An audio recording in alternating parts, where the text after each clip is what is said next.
Hey everyone, we got Bob Diamond with me here today. Bob can be found at theriseofoveragetoday.com, and we're going to go into why his domain is called that. And he started chatting about this before we hit record, and it just spurred a ton of questions, and it got me a little excited. So stay here for about the halfway point because that's when we're going to probably start talking about that particular strategy. But Bob has been in the real estate and tax attorney business for did you say real estate for 11 years? No, more than that. Sorry, 19 like 1989. McGruvel of real estate. Yes. Yeah. 19 And thanks to his practice, he's down in Puerto Rico right now, enjoying the weather. I gotta call that out because we're gonna be a balmy 30 degrees here today compared to what it was yesterday, which was like we had a night of 20 below here. But Oh, no. It was yeah. 75 here last night. It was very almost closed the windows. Sorry. So you have me jealous. We're just itching for spring here. Yes. So, Yep. Bob, let's start things off because you have some opinions and speculation around the current market conditions Sure. and what somebody should possibly be considering doing, especially if they're a fix and flipper, because you have had Yes. a ton of experience in developing. I have. I started 1989. I started buying properties at tax foreclosure auctions to flip, like fix and flip. So I've been in this business a long time. And when I've seen markets like this, which I've seen two of them, I saw there was one, the RTC crisis, which was early, I guess that was early 80s. I saw that as a bystander. I wasn't in real estate yet. And then there was the 2008 crisis. And both times I've seen some interesting things. First is that prices can always drop further than you think. And then that's so it's, you don't want to be buying while, as investors say, you don't want to catch falling knives, meaning when prices are dropping, let them fall, hit the floor, then pick up the knife so you don't get cut. And the second thing is that at the end of these big tumultuous times that we've had, at the end of that, there are the best opportunities that you'll ever see. They're just amazing. So what you want to do right now is accumulate cash and get ready for when the market timing is right. Because if you think about it, the best investors in the world do everything at the right time. Warren Buffett didn't get to be one of the world's richest guys by doing things at any old time. He buys properties when they're on sale, meaning companies, not real estate like us. But he buys things when the timing is right, when the business is desperate for cash and things are on sale. And we should be doing the same thing as real estate investors. And right now, we're headed into a downturn. I think we can all agree with that. We don't know exactly how long it's going to be. And so what you want to do is accumulate cash. If you're a flipper, don't buy new inventory right now because you don't know what's going to happen with it. Instead, finish up the projects you have, get them flipped. And if you do buy places right now, my suggestion, buy places where you can rent it and it cash flows. You don't want to buy places where you have to flip it and the pricing has to stay stable while you're fixing it up. Because let's face it, it could take 5 or 6 months to fix a property out. And during that time, prices could easily change by 10 or 15%. That's probably your entire margin if you're in the flipping business. And you just can't be in that game. It's too risky. But the game you can be in is renting is fine as long as you don't care if the value of the property goes up or down. Absolutely rent it. You'll do great. And I did that in Las Vegas in 2009 and 10. We were buying places that formerly were $275,000. I had friends calling me up. They're like, Bob, you got to come down here. Houses have dropped to 175. You have to buy them. So I went out and looked. I didn't know much about Las Vegas at the time. I was like, oh, this is pretty cool. I said, but places rent for $1,300 a month. Doesn't make sense to spend 175,000 for them because there'll be negative cash flow. And just rule of thumb, if you take the purchase price and multiply it times 1%, if that's your monthly rent, then it's basically going to be break even. So just for example, if your monthly rent were $1,300 a month, like it was in Las Vegas, if we pay $130,000 for that property, it's basically going to be break even. You have some adjustments for taxes, but that's a good rule of thumb. So I knew that paying 175,000 was a loser. I'm like, that's not a good deal. But I went out to Las Vegas in 2009. I was able to pick up properties that were really nice, middle class neighborhoods, including the fix up cost. Cost me dollars each, and that was including whatever fix up I had to do. And so I was renting them for 1,300, buying them for 80,000. And the only question is, how many did you want? And you go out with a realtor any day of the week, see 15 REOs, make offers on 10 of them, and get 4 or 5 of them. It was unbelievable. And people got incredibly wealthy doing that. And I made a lot of money. I was not maybe incredibly wealthy, but I made a lot of money doing it. And this is going to be the same thing. I don't know exactly where or which place is going to be the opportunity, but it's the same deal where as the prices decline, people get desperate and banks end up with too many REOs and they just dump them. But you have to wait. You have to be patient because the best investors in the world are patient people that do things at the right time. So, in my opinion, what you want to do right now is get your cash together and what investors call dry powder. Have your dry powder. So, when everybody else is out of cash, you have cash. And then you basically determine the price you're going to pay. You don't have to beg anybody. You don't have to make 50 offers. Like when I was out in Las Vegas at that point, literally, I would see 15 properties in a day. I'd make offers on somewhere between 7 and 10 of them. And I'd get 3 or 4 properties every day I went out shopping. And my only issue was how much funding could I get? And that's the challenge in that kind of a market is just getting your funding. That's an easier problem to solve than you can't find any good deals. So, in my Mhm. opinion, today is about accumulate your cash, build up your savings, and get ready for the opportunity. And don't do the same thing you've been doing. We've had an upswing in real estate since around 2000, and then it started to falter last year. Nothing goes up forever, things adjust. And with increased interest rates, we're going to see big adjustments. And I'm sure, Jack, you guys have talked about this, but if you haven't, I'll talk about it.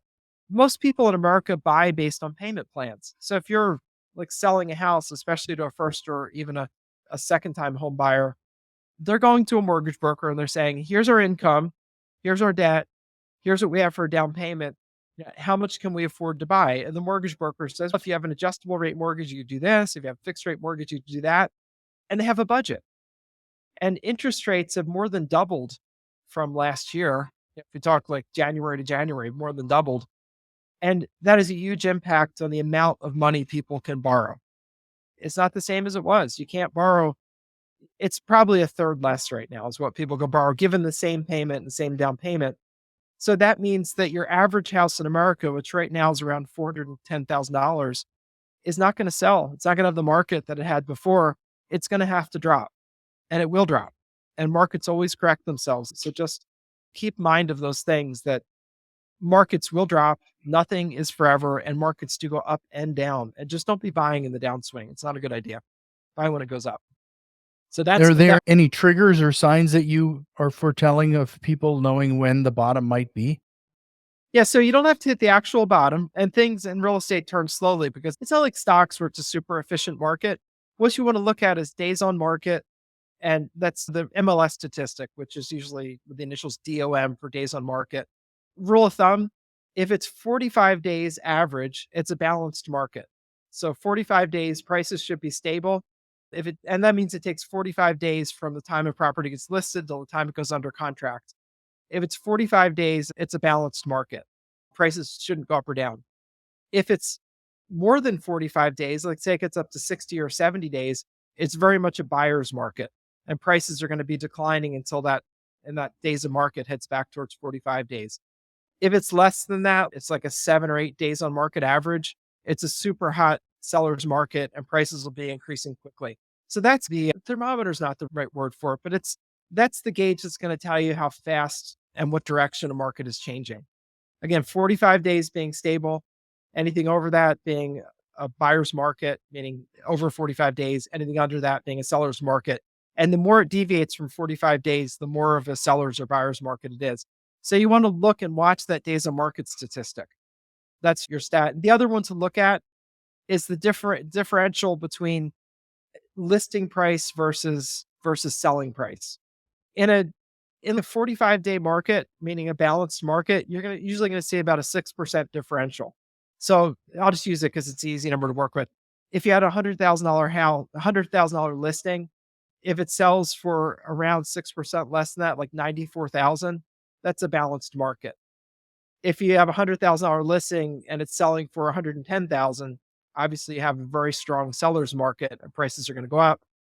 If you see something less than like people list for 100 and sell for 80, it's very much a declining market and you can expect more of it. So watch those two figures and that'll educate you on what's happening. Any guesstimate as to what the Fed is going to do next? I think they're going to have to continue raising rates. I don't think they have any choice. And the inflation we're experiencing, by the way, is intentional. That's not a mistake. Like We hear this 7, 8, 9, 10% inflation. That's intentional. It's going to continue. The reason they're doing it is because it makes our debt less expensive.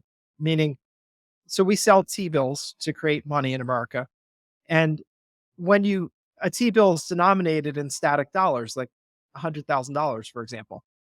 And when you have to pay back a T-bill 5 years later or a year later or sometime in the future, when inflation has happened, it makes it easier to pay back. Just for example, if you had 10% inflation, if you borrow money today, borrow $100,000 for a T-bill, when you pay it back in a year, it's 10% less expensive to pay back. So the government is intentionally doing inflation. They're still printing money like crazy. So expect more of the same. And the Fed is going to continue raising rates. I don't see any drop coming anytime soon. They can't. They've got to keep inflation at least 8 to 10% range. They won't tell you that, but that's what they're doing. By the way, I got that from a Fed chairman. I do coaching for Harvard Business School for their startup program. And they had a guy from the Fed. I attend the classes too, because they're interesting. They had a guy from the Fed explaining, he's like, yeah, it's just intentional. And I was like, oh, that was like a head plant like this. I'm like, I can't believe they're doing that. But they have to. They have no choice. So such is life. Yeah, such is life. So you don't think there's there's a certain point where they're going to end up having to reverse course, right? Like you said, everything Potentially. moves so slowly, but it seems like Yeah. we reverse course sometimes too slowly. They do. They're politicians, don't forget. I mean, they say they're not, but they are. They're politicians. So they do things gradually, and they're trying at all costs not to take responsibility for anything unless it's good. But everything else that's Mm. bad, they try to duck responsibility. And I don't see a big drop coming. And also remember, they don't directly control mortgage rates. They control the Fed funds rate, which is an interbank borrowing rate. It's not mortgage rates directly. And one of the things that a mortgage lender has to consider when they're lending money in an inflationary environment, they have to keep in mind they're getting paid back in the future, and they have to accommodate for inflation. Don't forget that. When you're being paid over 30 years, you've got to accommodate for the fact that the money you're lending today, when you get it back later, is worth less. So, Mhm. so it forces interest rates higher. And also the Fed doesn't directly control it. So just keep that in mind. But I think more important for all of us is that we exert so much more control over our lives than any federal government agency, whether it's the Fed or President Biden or whomever. The amount of control they exercise over your day-to-day life is not that great, thankfully. What you decide to do when you get up in the morning is far more important than what some politician in Washington decided to do or not do. And we're all attuned to be angry and upset. And whatever side you're on, if you're on the right, you're angry and upset about the crazy stuff they're teaching in schools or President Biden and his sort of being older and maybe not completely, or that you're upset over the Second Amendment, all those things that we're upset about. And if you're on the left side, you're upset because you think the earth is going to catch on fire anytime soon, that we're all going to burn up in global warming, that nobody cares, that it's unfair, that people who are not white Christians have a harder time in life. So everybody's upset. And just understand that's also intentional. You and I, no matter which side we land on, right or left, are just fodder for an advertising machine. So the reason like Fox News has like Tucker Carlson saying just stuff to get you upset is because he wants a big audience. And what's he going to say tonight? What did Nancy Pelosi do today? Because they've got to get you to tune in. And boring news doesn't get you to tune in. Outrage does. Same thing with the left. Tune in MSNBC. You'll hear about the horrible things about Donald Trump. I don't really know why, since he's not in office anymore, but that's what they'll do. And say, little orange man, look what he did now. And Mhm. it's just, but all they're doing is gathering an audience together so they can sell that audience's attention to advertisers. And the purest way to get attention is to say outrageous things. It's not to be milquetoast in the middle. It's to say outrageous things and accuse people of outrageous things. And so just don't be cannon fodder. Don't just be Mhm. somebody's fool and get sucked into it. Like, it's information. You'll get information from all those news outlets. You have to suss through it, like figure out, all right, they've got an angle, so I got to take all this with a grain of salt. But don't let it get you upset, because it's, first of all, you don't control it. And as some of the great ancient Greek philosophers have said, and these are the Stoic philosophers to be specific, if you don't control it, don't worry about it. Work on the things that Mm. you control, work on things you can do today to make your life what you want it to be. I'm a big believer in that because otherwise you just have heartburn. That's all. And you look like me Yeah. if you worry too much. You have no hair. Well, like us. So Yes. that, that, that that's one of those things that I always I find really interesting about the current environment is how politicized everything has become, and it Everything. has become, Every and the bigger the divide, the more convinced the either side becomes. And I've actually had people ask, I've had people ask me why they'll catch me listening to Jimmy Dore on one hand and Steven Crowder on the other. I want to know what both sides says about a particular thing because the truth is typically in the middle there somewhere. Yeah, and everybody's definitely got a strong agenda these days. So you have to really like take that even further into mind. That the day of having some news anchor just telling you the news or what happened, that's long since passed. It's just Yeah, everybody's got an everything angle. is just opinion. It's just opinion lately. Or I remember this from when I was younger, like even in high school. You like you said, you tune in the news, you'd get the news. Now every time you tune in, you're getting somebody's opinion. You're right. It's all opinion journalism, all of it. All The of it. snow news. It's all just everybody's opinion. And it's used to be the opinion was really what they decided to cover. Like back in the day, it was more like what stories got coverage. Today, it's almost a war, but it's a war just for advertising dollars. These people don't mean any of it. They just want advertising dollars. And just To don't shift be clever. conversation yeah, to shift conversation just a little bit, let's move over to the rise of overagestoday.com. I'm gonna, again, Yeah, make sure that link is in the show notes. But can you give the audience the same little 2-minute short concept or tutorial. summary of what this is? Let's make a short tutorial. So, when a property is lost at a foreclosure auction, now this could be from a tax foreclosure because you didn't pay your real estate taxes, or it can be from a mortgage foreclosure because you didn't pay your mortgage. When a property is lost at one of those foreclosure auctions, when the property sells for more than the debt, that extra money is available for the former owner to claim. Now we think about it, think how that makes sense. Let's say that your property is lost at tax sale. Now typically that property is going to be 3 to 4 years behind in taxes. So let's say it adds up to $30,000 in taxes. Give you an easy number to work with. Now, average house in America is worth a little over $400,000, 410,000 to be specific, but let's just call it 400,000 for an easy round figure. So your $400,000 property at a tax foreclosure auction, it's going to sell for 75 to 80% of its as is value. So I'm going to take into consideration repairs, but let's say it sells for 75% of 400,000. So that's $300,000 sale price. And let's even say it needed 100,000 in repairs. So we'll just discount that. So it sells for $200,000 at the auction. When it sells for 200,000 at the auction and there was $30,000 in taxes that are due, that means that there is $170,000 left over. Does that make sense? Was that easy to Mhm. follow? Yeah. Okay. So there's $130,000 left over. That's the money that a former owner is able to apply for and claim. And there's some catches here. First, they have to apply for it and ask for the money. If you don't apply, you don't get the money. They don't send out a sheriff's deputy to track you down and say, "Oh, I'm so glad I found you, Jack. We have this $130,000 check. I got it in my pocket here. Let me hand it to you." Not at all. They don't do that. They wait for you to come and apply for the money. Not a big deal to apply for it. Just fill in some forms and they give you the money. But the problem is people don't know about it because they are just defeated. You'd lose your house at a foreclosure auction. It's a horrible thing. I think of losing your house, it's not as serious as a death in the family, not as serious as saying getting diagnosed with cancer, not quite as serious as getting divorced, but it's up there. It's probably in the top 5 bad things that can happen to you. And it's very traumatic for people. So they're in no position to advocate for themselves, to hire a lawyer to go look into it. They don't have money to pay their taxes. They don't have money for a lawyer.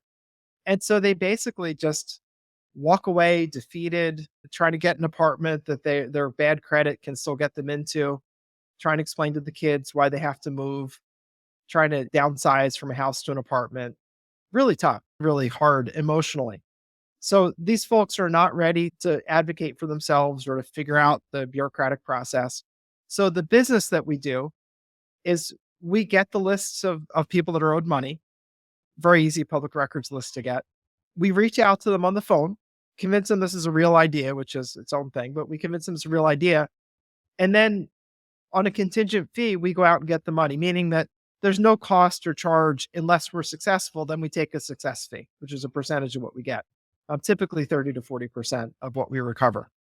And what I love about this business is a couple things. Number one, it's just a cash generating business. It's not a business where we're not taking out a mortgage, we're not borrowing money.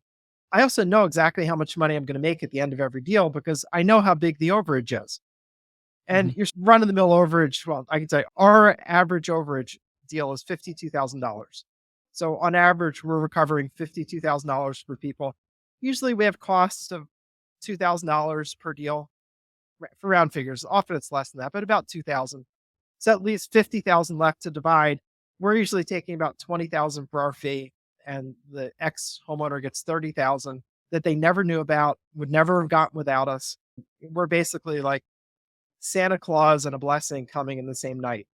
It's really like for people who've lost their house and everything, to get a windfall of $30,000 while doing nothing more than signing papers, giving us permission to go pursue this is really good.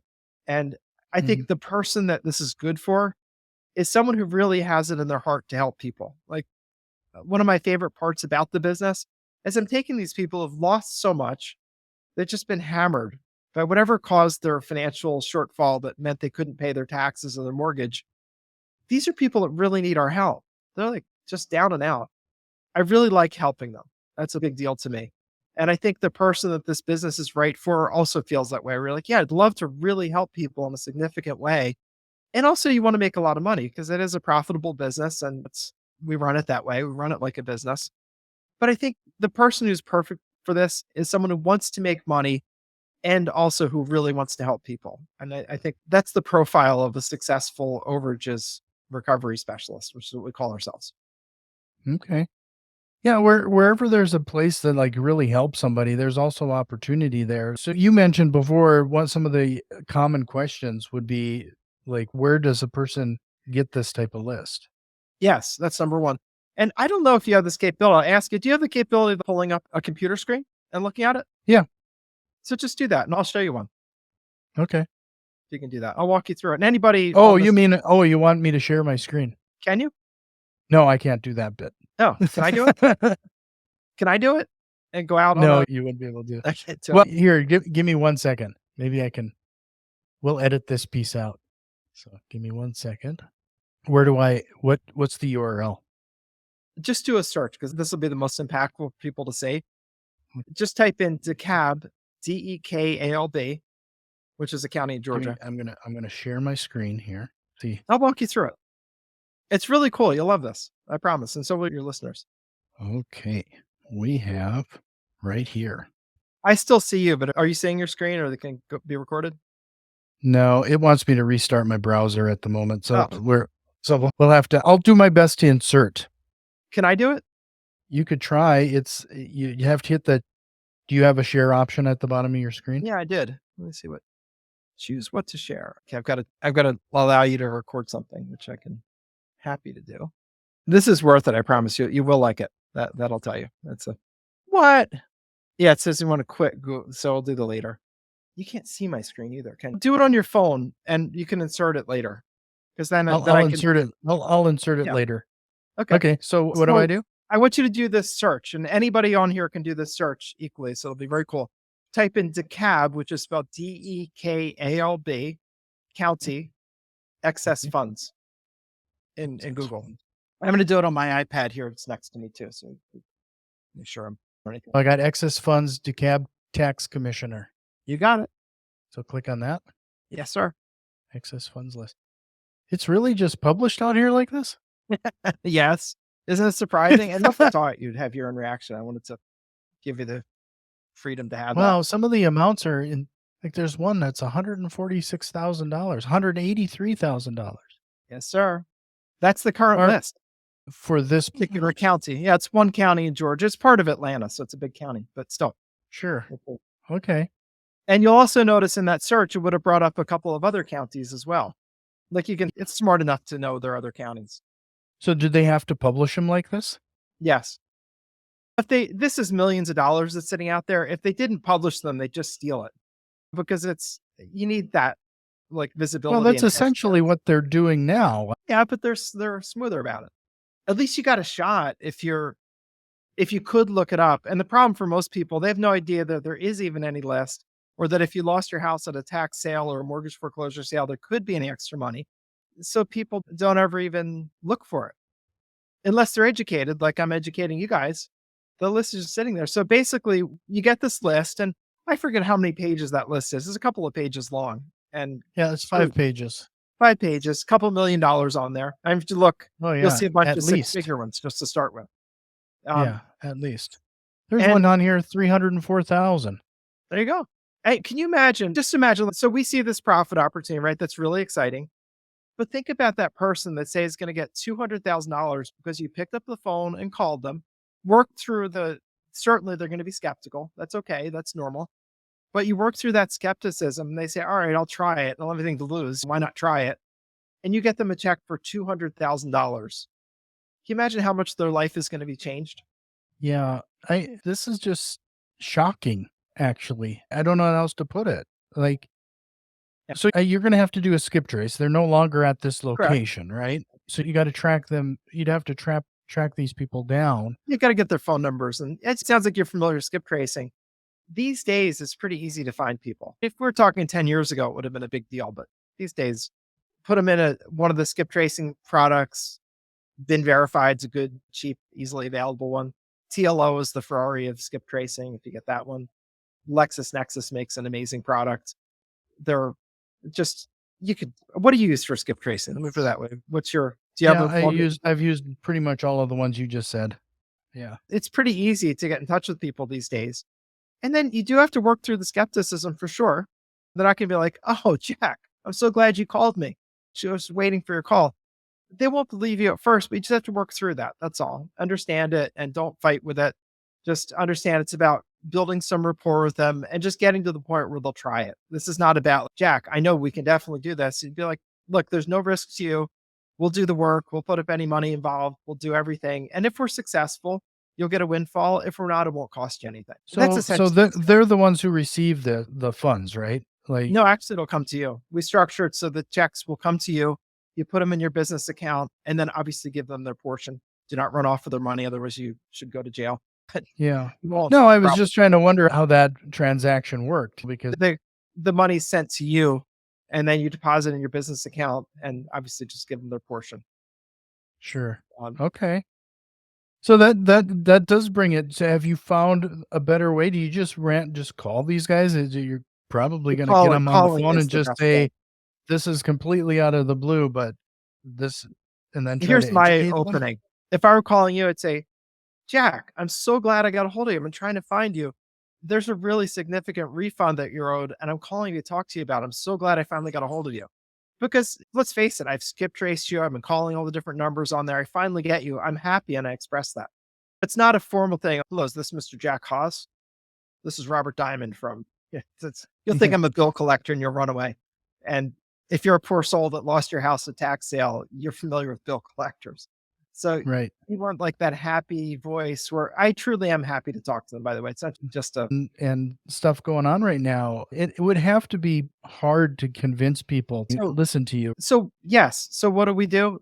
First of all, if you said to me, oh, this is such a load on nonsense. This is such a scam. Why are you even calling me a jerk? What I say, I don't fight with you. I don't say, are you calling me a liar? No, I don't say that. Instead, I say, I completely understand that. If I called me with this story, I would feel exactly the same way you do, but you really are owed a refund.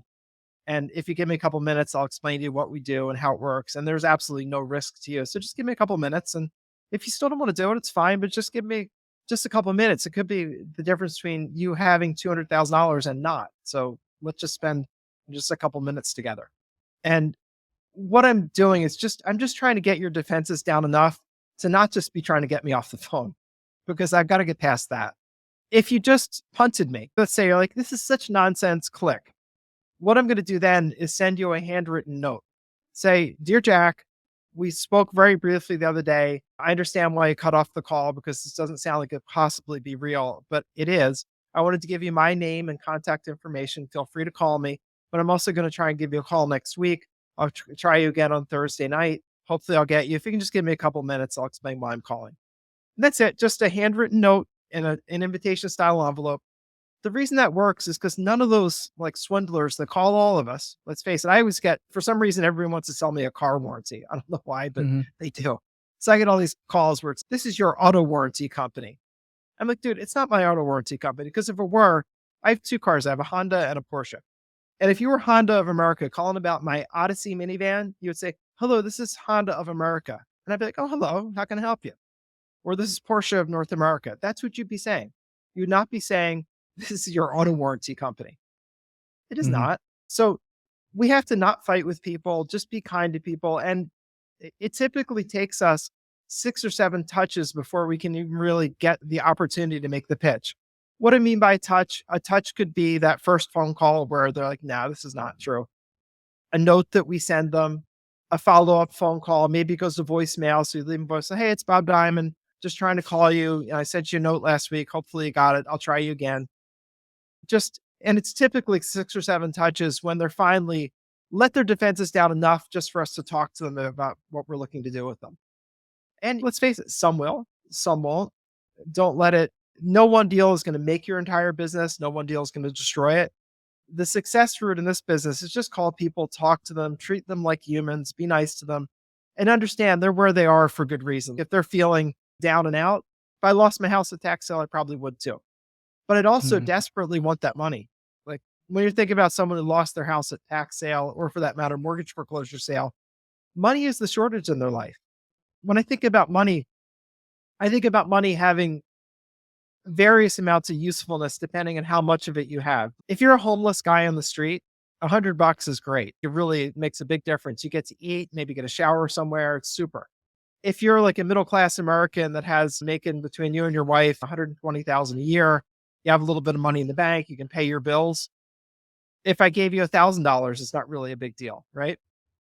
But when we're talking about people that have lost their house at foreclosure sale, and we're typically, for our business, our average deal is $52,000. So on average, we're getting them about 30,000 after expenses and fees.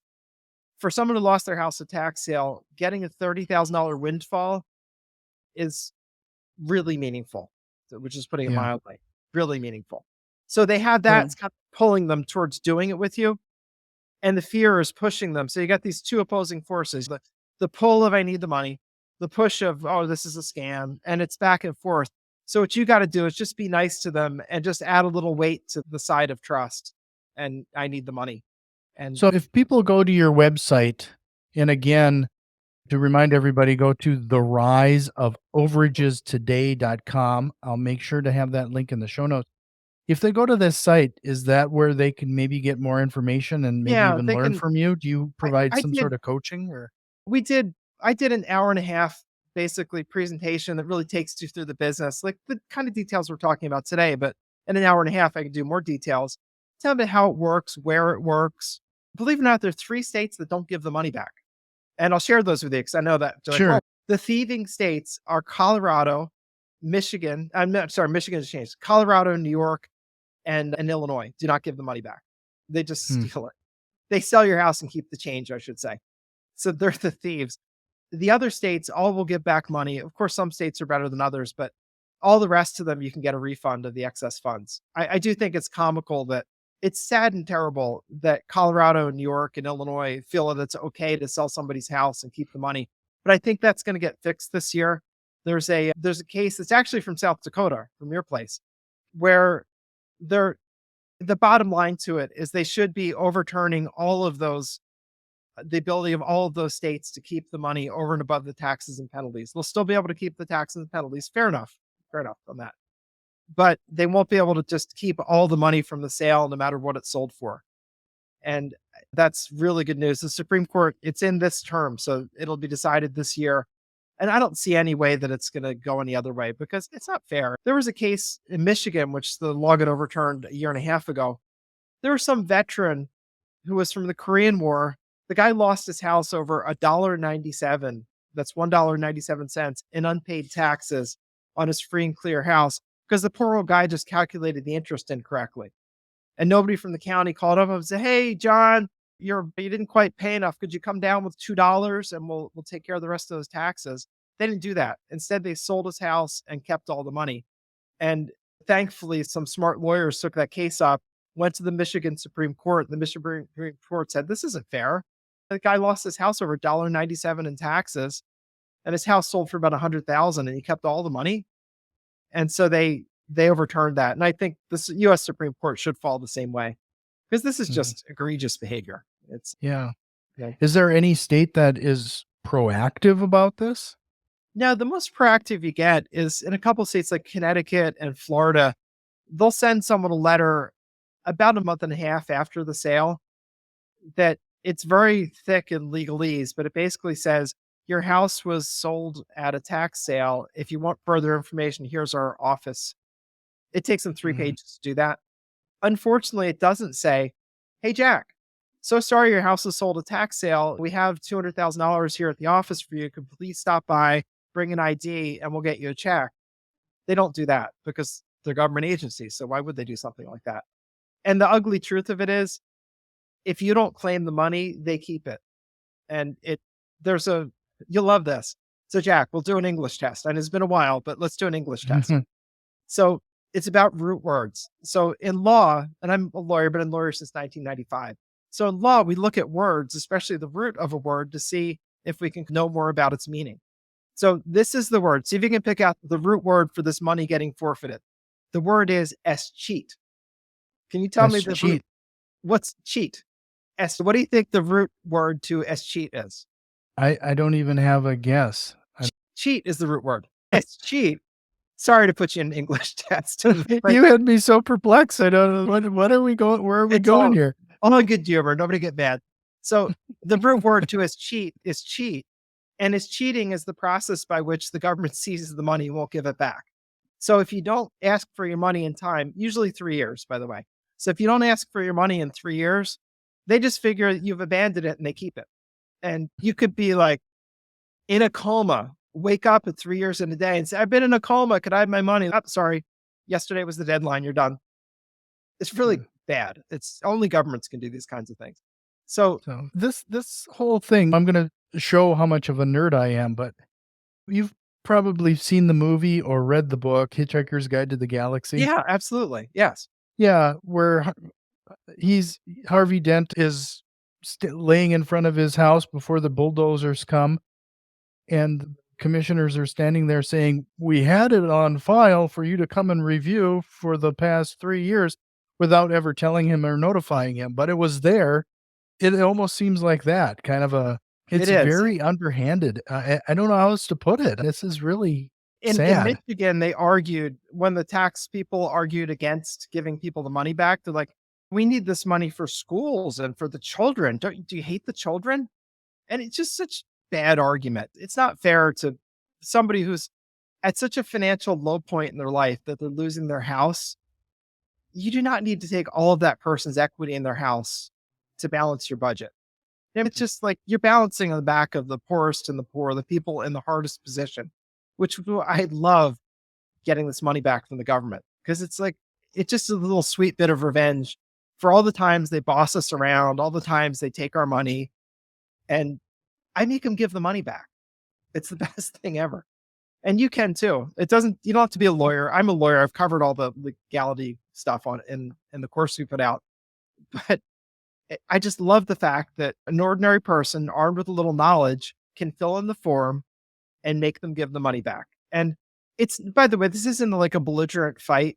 This is more like getting your refund from the IRS. And as tax time comes up, if you fill in your 1040, you file your taxes, and if you're owed a refund, whether it's $1 or $10 million, they'll send you the money. It's not a big deal. Mhm. They don't think about it. Some computer does that.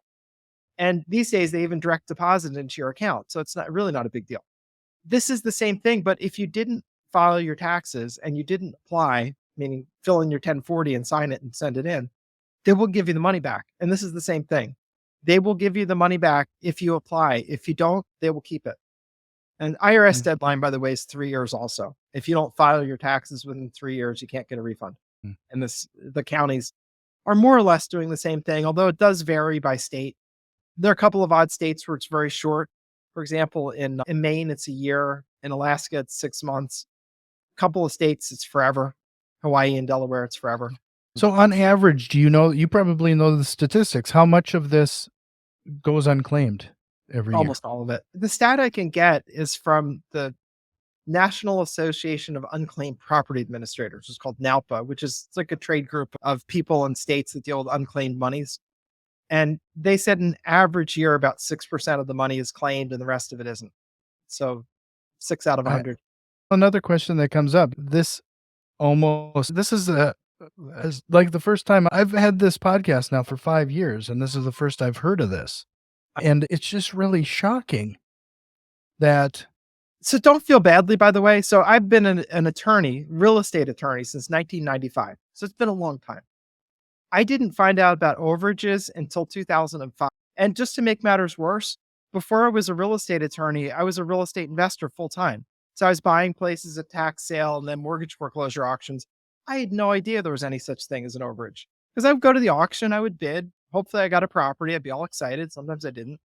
But I never thought about, gee, I wonder what the county did. They sold 30 houses today for $10 million. It didn't have anything to do with me. So I didn't think about it. And so don't Mhm. feel badly because nobody tells you about this. The government just assumed that you didn't know because they keep most of the money. It's actually a budget line item in all counties. If you get a hold of the county budget, you'll see a line item for forfeited funds. Yeah. And it's often in the millions of dollars. I can't thank you enough, Bob, for shedding some light on this. One last time, head over to theriseofoveragestoday.com. I'll make sure to have that link in the show notes. Cool. We're just scratching the surface of the possibilities here. And Bob, I hope you'll come back again sometime. I think we Love can to. even go even further on some of Anytime. this. It's Do us a important quick work. favor. So I'm sorry, anytime. say again? I said, this is really important work, not just in the fact like your listeners that are small business people that want to have a great business. That's important. But it's also important that as people, not the government, we get together and just get some control over this government because it really is outrageous to take the poorest of the poor, some poor soul that loses their house at a foreclosure auction, and then stick it to them by stealing all the money, which really represents the equity in their house. I think it's egregious behavior. And my protest, my personal protest is let me show you guys how to go get this money and then let's go get the money. And just quantity wise, there are about 3,000 properties sold at tax foreclosures a day and about 1 million properties sold at mortgage foreclosures a year. So it's a lot. Yeah. It's a lot. Thanks again, Bob. And if you found any value here, can you do us a quick favor, everyone? Share this with somebody in your network that could make use of this information as well. Let's help Bob with this endeavor. Again, it is theriseofoveragestoday.com. Yeah, thanks again, Bob. This was great. Great to meet you. Thanks, Jack. Great meeting you. Great spending time together.